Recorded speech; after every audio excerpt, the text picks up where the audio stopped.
Welcome to another episode of the Practical Broker Podcast. Today, we're really fortunate to have an amazing guest on our show, Darcy Marler, and we're going to go through something that I've been getting a lot of inquiries about, and that's land development and construction as an investment option. Right across the country, finding good deals, cash flowing deals, and other real estate opportunities is really hard to do.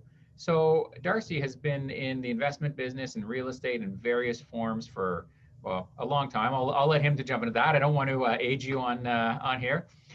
And you've also written 3 books, or no, 4 books. 3 books. I'm working on number 4. That's amazing.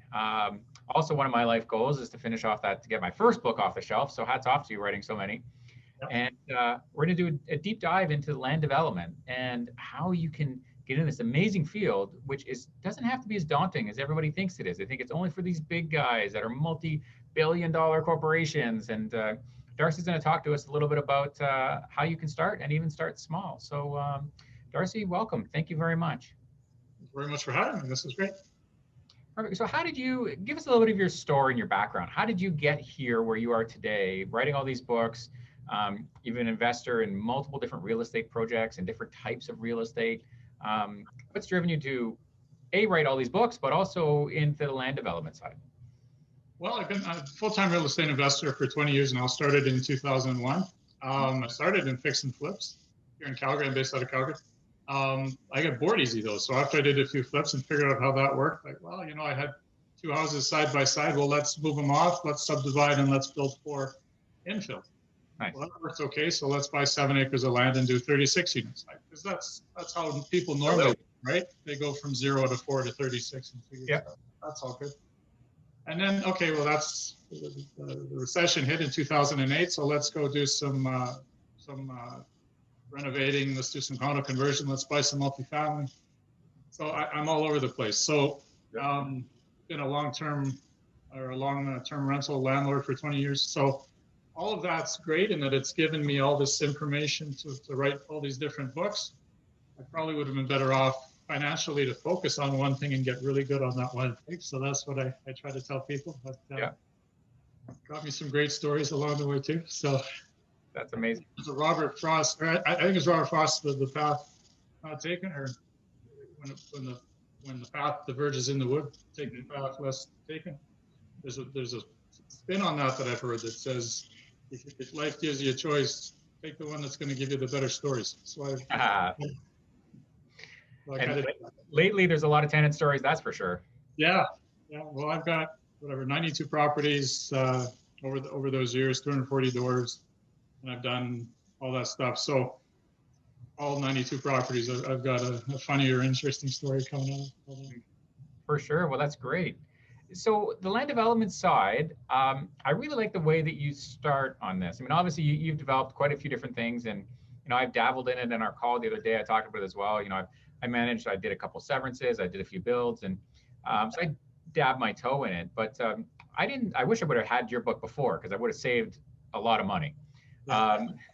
So tell me about it. If somebody's interested in this, where do they start? Other than obviously grabbing your book, which I really highly recommend. What's their first step?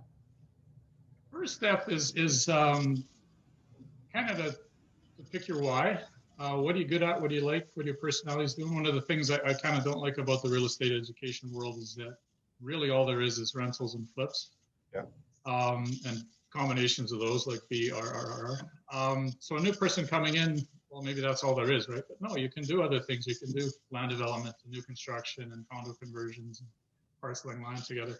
Yeah. So if you think that land development might be something that's great for you, and by the way, I define land development as getting a piece of land ready for a builder, and then new construction, which is going to be book number 4, will be the construction where you take a service lot and go from there. Some people kind of merge them, but just for today's topic, we'll get I was just about to ask that. I'm like, what do you define as land development? So typically you either have land, like maybe you inherited some land and now you want to do something with it, or you have an idea, you're driving to work every day past this vacant lot, and you say, you know what, I think it'd be great there is X, right? A house or a little commercial building, whatever. So the trick is to kind of match the idea of what you'd like to build with a piece of dirt. So the first step is really, you don't want to spend too much time and money in the first step because you don't own the land yet, right? You don't want to spend a lot of money doing blueprints and you don't even own the land. So real quick, a week or two, check with the city. What does that specific lot that you have in mind? What can you do with it with zoning? What's the density? What's the usage?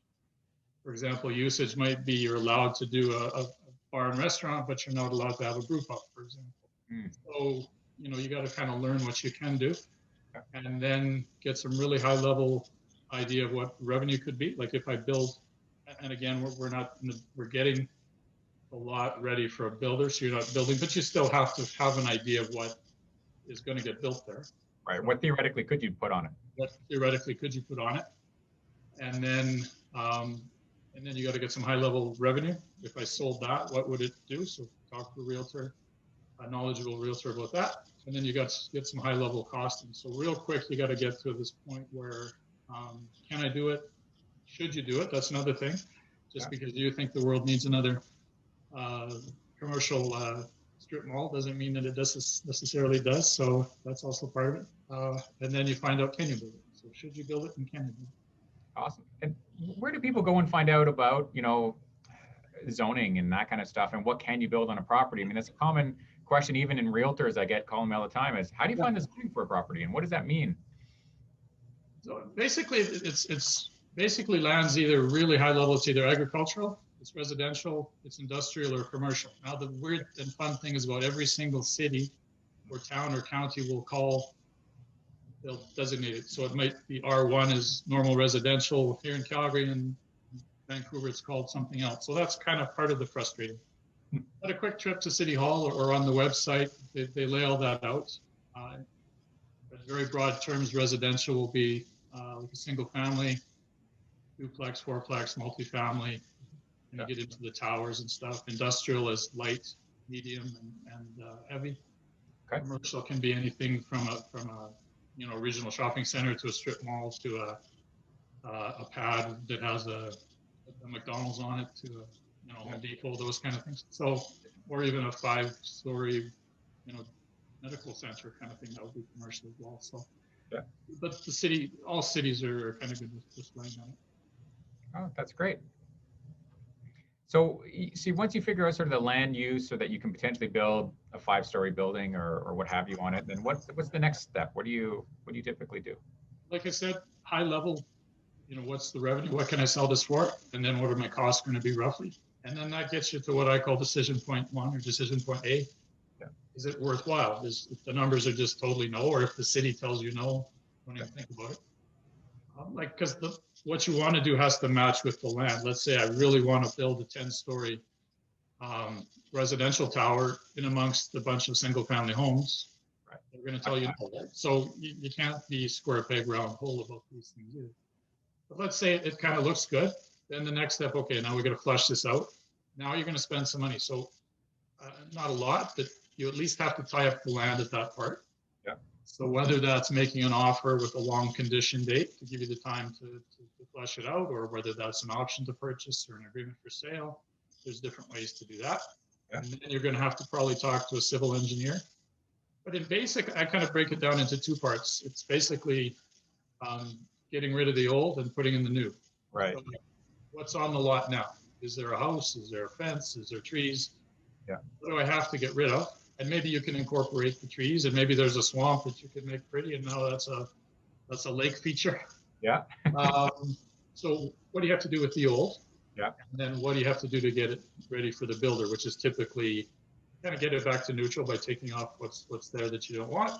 Right. And then you have to put in the underground utilities and whatnot. Now, on a bigger project where you're actually putting in internal roads, underground utilities for the individual lots, street lights, all kinds of things, depending on the size of the project, your charge as the land developer for doing all of that to get it to the part where builders can start to build whatever.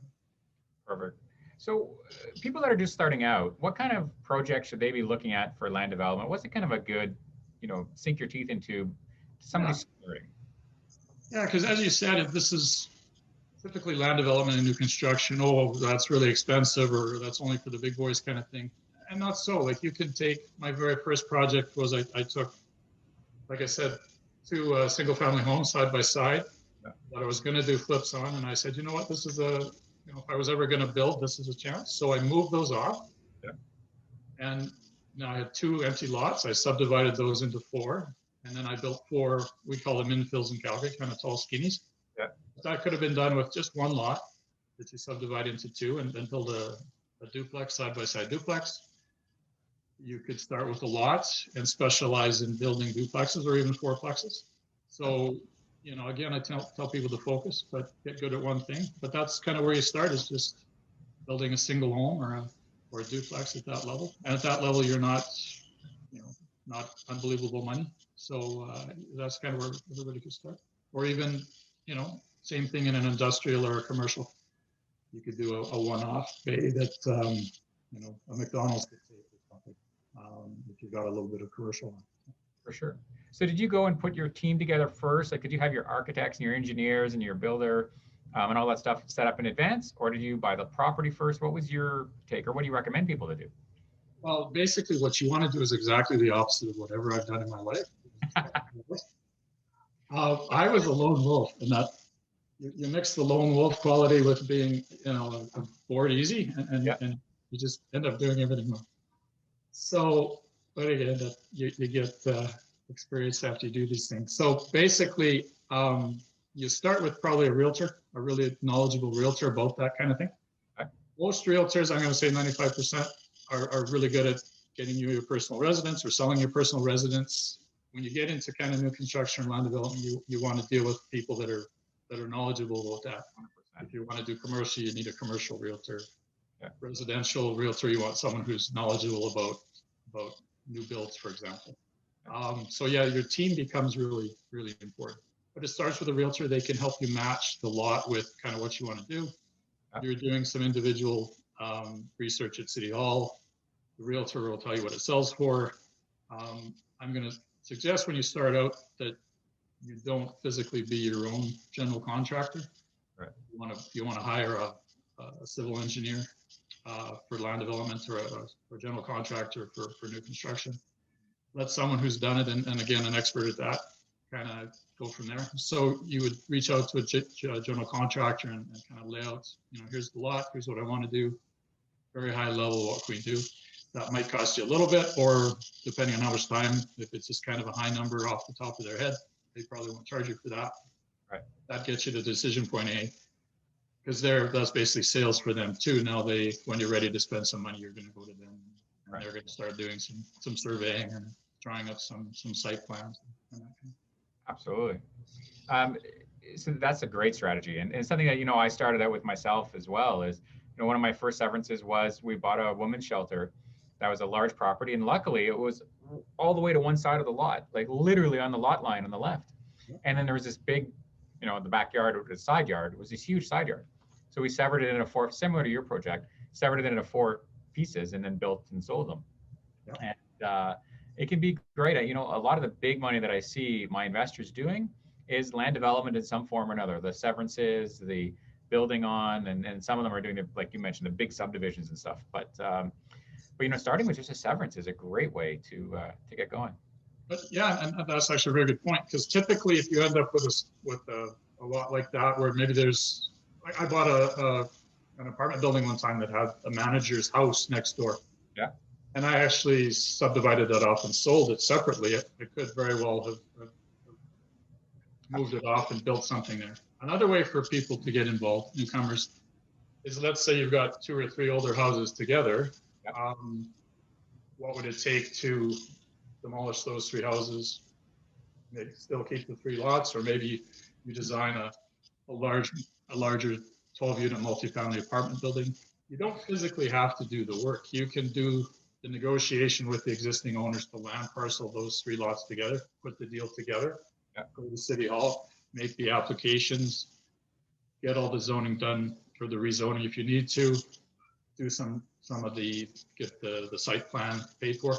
So for relatively little money, now you've got a package that you can take to a larger land developer. I've got 150 feet by 100-foot lot. It's still got the houses on it, but here's all the paperwork. Here's all the approved permits. Absolutely. Now that's a package that a developer or a builder would then pay you for. So that's a way if you got relatively little money to get involved at that very early stages as well. So if you don't mind, I'd like to dive into that a little bit more, because that's really quite a revolutionary, it's not revolutionary, but it's a really huge concept that a lot of buyers don't understand, is that, and so tell me if I'm on the right track. So you go and option 3 properties side by side by side. Usually I've seen where one goes in MLS or something, and then you buy the other 2 neighbors. You don't even have to own these properties, right? You can just get an option to buy them. And then I guess you get the permission from the sellers to go to City Hall and do the rezoning work and that type of thing? Yeah, so City Hall won't talk to you if you don't own the property unless you have a piece of paper from the owner saying they can talk. And if you've got that, you can do whatever you want. So you get the permission, so just follow through, tie them up, and it might be closing a year from now or 2 years from now. So you don't have to own these properties. It might cost you $5,000 for an option, right. Or who knows what, but right. some dollar. Right. So then you put the 3 properties together. Now this is where you start spending money, right? You got to get a survey, all the soft costs. Different cities are different prices. What have you seen right. kind of range to get the soft costs going? For a year, you'd be on just like 2 or 3 lots and put them together, you'd be sub 5,000 probably. A larger, several acres, you're into the 25,000-ish right. range. Perfect surveys. It's not free, but it's not huge money. You know, what's the down payment on a townhouse? I mean, so yeah. So you're getting some soft costs, and I guess at this point you maybe need an architect or a city planner to do a proposal. Yeah, there's different levels. Like I said, really high level, get to decision point A, and then you go a little further. Even at that point, you know, you're still very high level because you still have to go talk to the city. Yeah. You've got to talk to the neighbors. You've got to try to get financing. Yeah. You've got to deal with maybe equity partners or other people, and then yourself. So there's kind of 5 constituents that you're still working with. Yeah. So you'll need a bit of a site plan that says, here's what the lot's going to look like. Yeah. Here's a rough outline of what the building would look like. Again, even though you're not building it, you're just selling it. You've got to show the city, you've got to show the community association, here's what I'm proposing. You know, what do you think about that? And that kind of points to the power of that's coming with the community associations now. Yeah. They hold a lot of power now. I was trying to do a development one time. I thought a lot would be perfect for a car wash. So I phoned the city administration, and they said, yeah, we have no problem as long as the councillor is on board. Yeah. The councillor, and he says, yeah, I've got no problem as long as the community president's on board. I phoned the community president, and he says, you know what? We've always thought that would be a really good place for a restaurant. So at that point, I knew, A, I'm not going to get a car wash built there.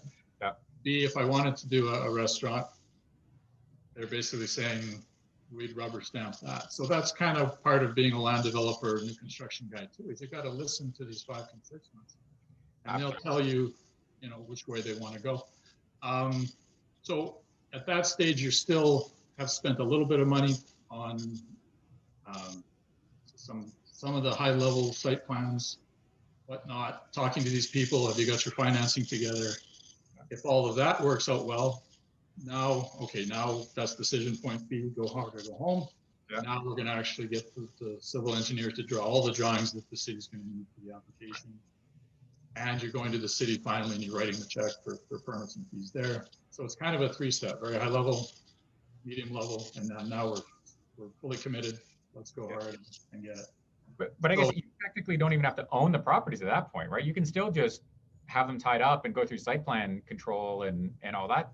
I mean, it's not cheap. It's a couple $100,000 depending on where you're at, but you could do that without owning them. Correct. Yeah. Yeah, and if you do there's 3 or 4 ways. There's an offer to purchase where you're saying, I will buy this house from you for these 3 lots. You go to the 3 individual owners. I will buy your lot a year from now. Yeah. The trick there is that now you're trying to herd cats, and now you're trying to get all 3 owners to be on board and not kind of hold a gun to your head. The second option, or the other way, is optioning. So basically, you're putting up a little bit of an option. You know, I'll pay you $2,000 today or $5,000 or whatever, and you'll agree to sell me this property at any time in the next year for this fixed rate. Right. You don't have to buy it. You got the option to. You do an agreement for sale. Maybe you want to do a lease or rent. Maybe you can rent the land for a year. There's different ways to do it, tying it up so that nobody else can step in and kind of play while you're playing. Right. Buying yourself the time you need to get the permits and everything. Absolutely.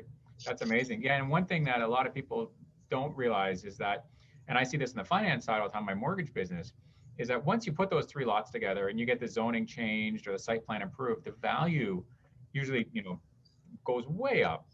Right. And that equity, if you do want to build it, all of a sudden that equity that you need for construction financing is built into that land bump. Yes. And that's how most of these big developers get all that equity to build the condo towers, by getting just the value of the land to increase. Yeah. And it's a way, if you don't have big money, you can just be that in-between person that puts it all together. But for example, in my book, I use 3 basic case studies: the side-by-side duplex. I had another 7-acre 36 condo villa project that I did, and then I also was involved in one of the main drivers of a racetrack, a horse track and casino here in Calgary. Cool. And we started out there where land prices, it was this farm, it was 2,000 an acre. You get it to the next step, it's worth a little more. You get it to the next step. 10 years later, that land's selling now. That's, there's a big mall there. There's the casino and everything. Land there is now $1 million an acre. So that's kind of how land development works too. Is every little step takes you a little bit farther up the pay scale. Yeah, absolutely. So you mentioned getting a good realtor that understands this stuff, starting out. What are some questions that you define? How do you differentiate between a good realtor that knows this kind of land development business and the person that's a really fantastic realtor to sell your home? How do you weed them out? Yeah, that's a good question. Basically, I look for sale signs around, and you kind of, even in a larger city like Toronto with 5 million people, there's still, you see the same names coming up over and over if you're following along a certain thing, like who's the best commercial leaser in town. You'll probably be, in Toronto, there might be 5 or 10 guys that kind of, guys and gals that lead that world, right? Yeah. Same thing with land development, same thing with new home sales. New home construction companies, builders, typically have their own, but smaller builders will use realtors, and you'll see those same names coming up over and over. Sometimes realtors will sit in open houses, so you'll get to meet them that way. But just follow along with whatever, industrial, whatever you're trying to do. Yeah. And just follow the local market for a while and get to learn who the players are. And then as you're talking to them, you can ask them more questions about their experience. What else have you done? How long have you been doing it? Why are you specializing in this? I always like to find out people's why. Yeah, absolutely. But it's mostly just following along, and you'll see the same names over and over. For sure. So I think, for today in COVID and this kind of, we're now almost a year into this, right? I think life is changing, real estate is changing. Where do you see land development, zoning? Previous to COVID, we were intensification, right? That was the mantra of every city planner across Canada. Do you think that's changing? Is there any, what do you kind of foresee coming down the pipe? Yeah, we're seeing, it was all work, live, and play within the same few blocks. Millennials don't like suburbs. They don't want a big home. They don't want a mortgage. Okay.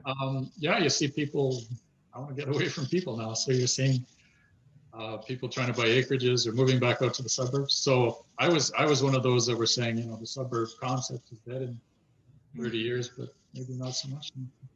I think that it always goes back to jobs though, right? Like everything in real estate is really about the economy and jobs. Yeah. And that's why you want to, typically we're always going to invest where we live, most people. As you get more advanced, those give some thought, because some places are very much more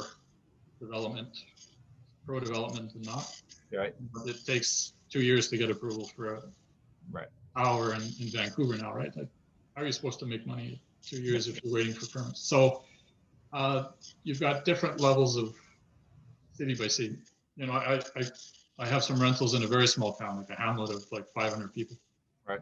To get a permit to build there, you literally walk into the ATCO trailer, talk to Mary, give her a hand-drawn napkin, and her and Vern will sit down over lunch and discuss the merits of your proposal. Right? So Yeah. that's the two extremes there. But it starts with jobs. Are people moving into your area? Is there Right. more than one industry?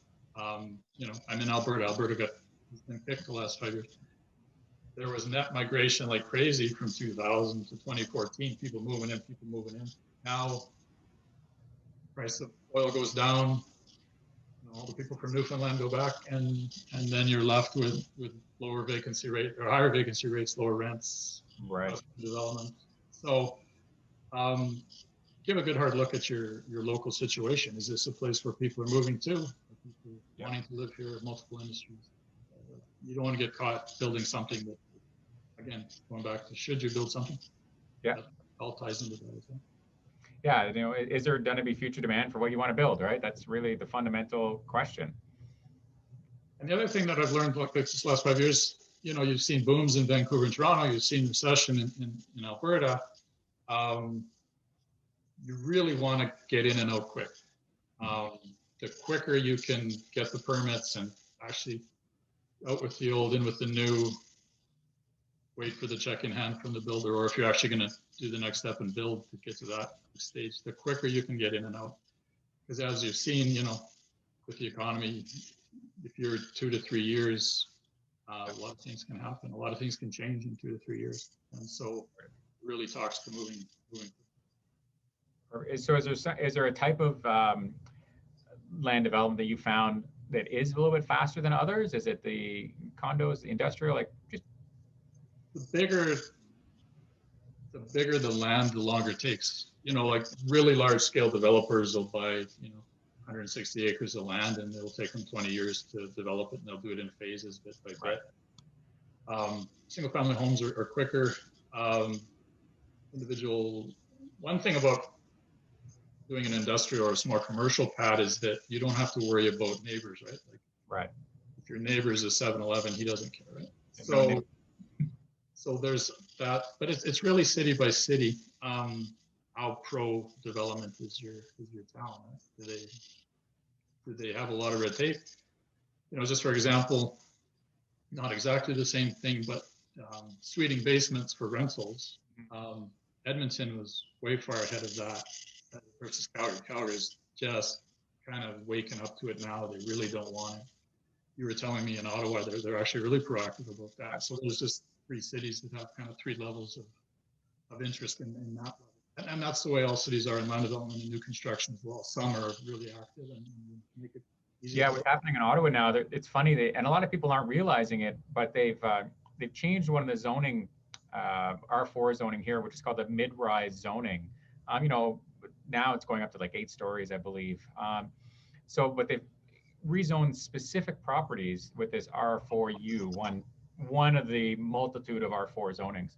And they just kind of went through the city and reblanketed a whole swath of them. But that allowed the density to go up substantially on these properties. Like we're talking double or triple the density was a year ago. So I always recommend, no matter what city you're investing in, make sure you understand the zonings and those little nuances. When you're putting an offer in, you might bid $100,000 more than somebody else because you know of what the potential is.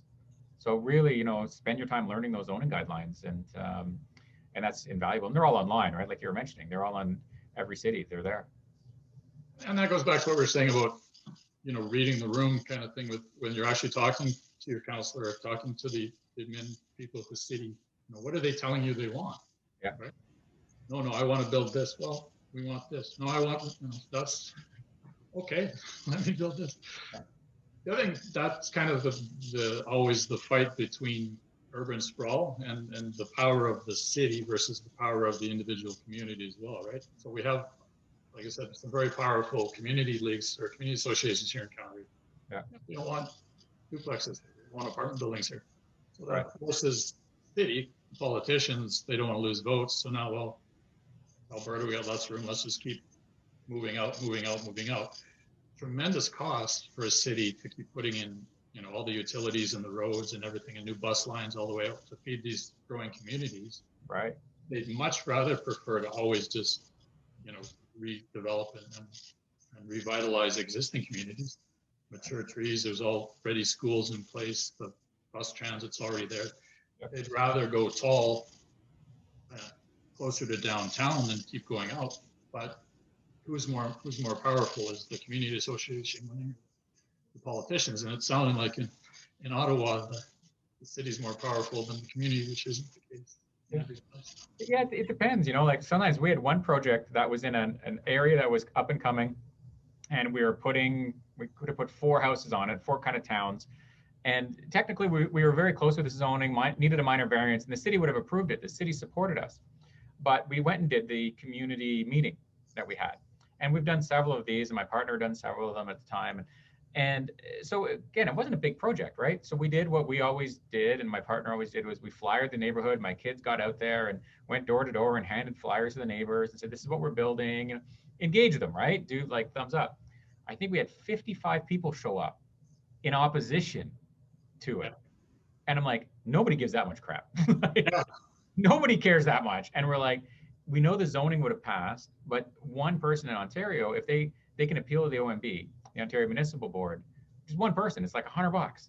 Yeah. So we knew that with that much resistance, we would have been at the OMB. There's another couple $100,000. 2 years later, we're like, forget it. We eventually probably would have won, but the pain is not worth the profit of the project. So, my partner said, let's walk. And I'm like, yeah, I agree. Yeah. And try to get approval for a horse track and casino. I can imagine. Like, hats off to you. That's a whole other podcast. I'd love to dive into that. That's amazing. Yeah. Tell us very quickly before we wrap up here, the other books that you've written and the ones you got coming. What are they about? How do they find them? My website is what is it now? I got 2 or 3 of them. It's hrrealestatementors.com. So HR stands for Hutton Rodway.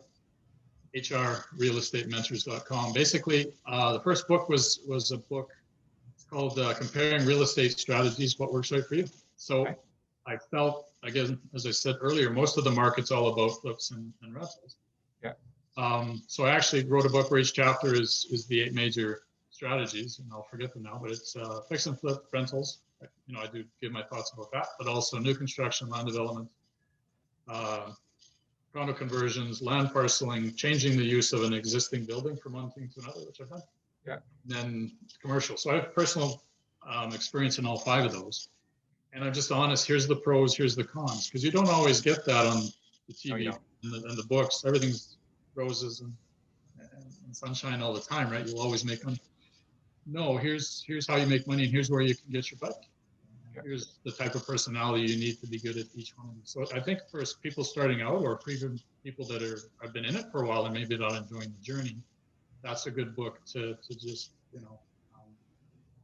I don't know much about this. So it gives you kind of a 20 or 30 page primer on each one. It's 200 pages all in all. Yeah. It's free actually for a limited time on the website too. So there's no excuse for everybody not to go. Great. The second one I did was cash management. So again, when I started out, I was kind of lone wolf. I had a hard time getting JV partners or getting financing. So I had a bit of a war chest from some time I spent down in South America working in the computer industry. So how do you make your dollars go further? How do you make more with less? How do you get financing? Now that I'm larger and I've got some JV partners, how do you get some tips and tricks of how to get JV partners that they're high net worth individuals, or how do you finance a really big project? So that's definitely not any place I've ever seen. And then just tips once you own some property, rentals, for example. How do you get an extra $100 a month here or an extra $50 a month there for different things? The third book is the land development book that we talked about. And then the next one, which I'm just should be done here in a couple of months, is on new construction. So again, we're going to take it from service land and then go from there. One of the things that could be of interest to Canadian viewers here too is there's going to be a section on cold weather building. So what's different about trying to build in -20? Yeah. And then also there'll be a whole section on multifamily as well. So what's different about having party walls or noise cancellation and noise engineering, that kind of stuff. Underground parkades and stuff. So I don't necessarily, and it's going to be about a system as well. I suggest even for the land developments or the new construction, you're just starting out, let the professionals like hire a general contractor to physically build it. So these books are kind of the background. Here's what they're thinking, or here's how they think. And then focus on the strategy, focus on getting good at this one thing that you're building or developing, and then just repeat that over and over. And that's where the profits come from getting a system that works and getting your costs down through repetition. And don't change your mind and get bored after every deal. Yeah, focus. That's, yeah, I know. I keep telling myself the same thing now, but I love it. And that's, I just love business and real estate, and that's what I've done now as well. As I've just, on our call the other day, I've sold all my other properties. I'm just focusing on the investing and the mortgage business, private mortgages, and that's really what I focus down on, and doing this podcast, which I love doing, and meeting some incredible people like yourself. So give me that website again for our listeners. It's hrrealestatementors.com. Perfect. And that's the best way for people to reach you if they have more questions. And yeah, and my contact information is on there. Reach out, book a chat, and I mentor as well if you want to get into that. Just general questions as well. So yeah, no, I and really whatever you want to talk about. Like I said, I've all those 8 strategies I talked about. I've got 20 years of experience, and I've built 50 homes and multiple land developments, and that's amazing. Dozens of flips and all that. So whatever you want to talk about. I think that's great. And I definitely think we'll have a couple more shows where can dig into some of those really, they might be niche topics, but are really, in my opinion anyway, really interesting. You know what, and if someone's a TV show developer out there, I think you're missing the big picture. You always see these fix and flip shows.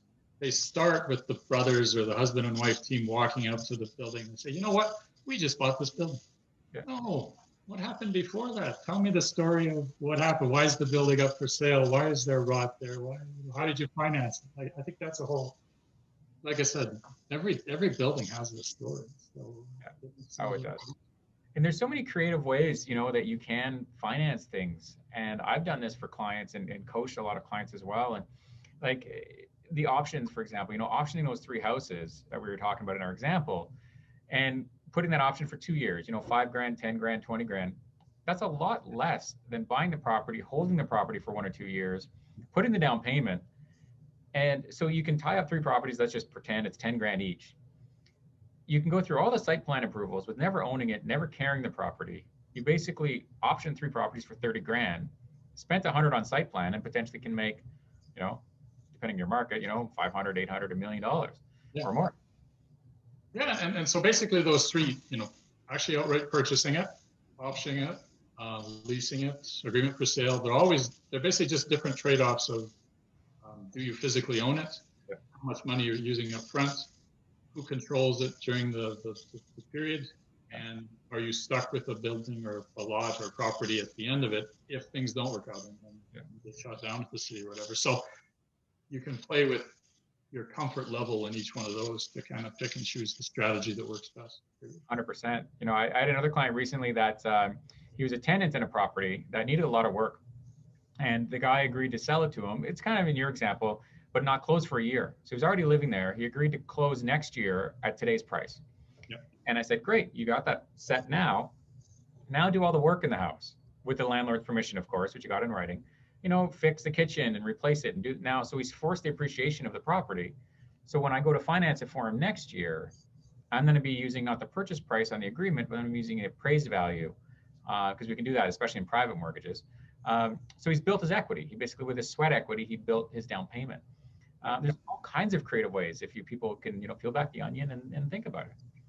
And even on flips, for example, once we got past the stage when I'm buying a property that it was going to be firm, it was a conditional, and then we went firm. Yeah, we're definitely going to buy this property. I would get it in writing often from the owner. Can I come in right away and start renovating right away? Yeah. So maybe the closing date, I didn't physically get title to this, might be another month or 6 weeks from now. I'd still be in there working so that by the time I did take possession, I'd be, 90% done, which then speeds up the turnaround on the other side. So you're closing quicker again. In and out quick is that's the key. Do that everywhere, basically. For sure. Well, listen, thank you very much. You've been an absolute blast to have here on the podcast, and I love it. We'll definitely have you back on and digging into some of these topics. to all listeners, if you have any questions, definitely go to Darcy's website and reach out to him, as he's a coach. He does mentorship as well as his books, which are awesome. And also, you have a lot of connections to JV partners and experience right across the country. So I encourage everybody to jump onto his website and definitely read the books. Thank you very much. Really appreciate this, Jeff. Great talking to you. My pleasure. Thank you. Have a great day. You too. All right. So then I'll pause. Perfect.